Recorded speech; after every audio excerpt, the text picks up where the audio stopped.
কক্সবাজার শহরের জেলগেট কাটা পাহাড়ে সিদরাতুল মুনতাহা ভাতঘরে হামলা ও ভাঙচুর চালিয়েছে প্রতিপক্ষ রোকেয়া ভাতঘর প্রতিষ্ঠানের মালিকরা। রবিবার সন্ধ্যা ৭টার দিকে শহরের জেলগেট কাটা পাহাড় এলাকায় এই ঘটনা ঘটে।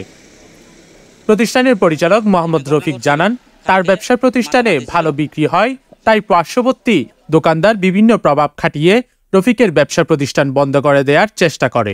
কথা কাটাকাটির জেরে প্রতিষ্ঠানে এসে হামলা ভাঙচুর করে, দোকানে কাস্টমার সহ সকলকে মারধর করে।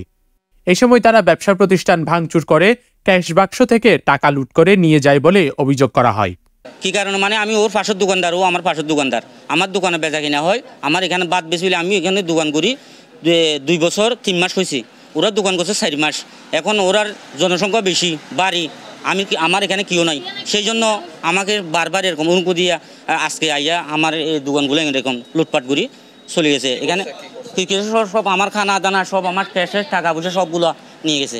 দোকানে আসা কাস্টমাররা বলেন, দোকানে এসে খাবার টেবিলে বসার পর খাবার খেতে খেতে হঠাৎ করে পেছন থেকে এক পার্শ্ববর্তী দোকানের মহিলা লাঠি নিয়ে এসে দোকানে ভাঙচুর করে এবং তাদেরকে আঘাত করে। হঠাৎ করে ওই দোকানদার মহিলা একটা, আমরা খাইতে বসছিলাম, আমারও বাড়ি দিছে, পার মাঝে একটা বাড়ি দিছে, এই টেবিলে বাড়ি দিছে, এটা উল্টে ফালাই দিছে। তো খাবার আমার শেষে হয়নি পরিমাণ, এখনও হাফ পরিমাণ ছিল। তো তার ভিতরে দেখি এখানে ভাঙচুর, তো আমার হাতেও একটা বাড়ি লাগছে, একটা মহিলা এসে বাড়ি শুরু করে দিছে। এই ঘটনার বিষয়ে প্রতিষ্ঠানের কর্মচারী বলেন, প্রতিষ্ঠানে ব্যাপক ক্ষয়ক্ষতি হয়েছে, যার কারণে তারা ব্যবসা করতে পারেনি।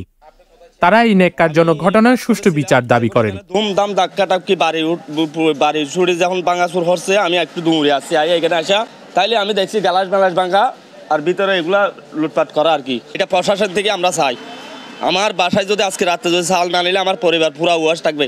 এই ঘটনায় 999 রাতে কল দিলে কক্সবাজার সদর থানার দায়িত্বে থাকা অফিসার ঘটনাস্থলে আসেন। News desk, CCN।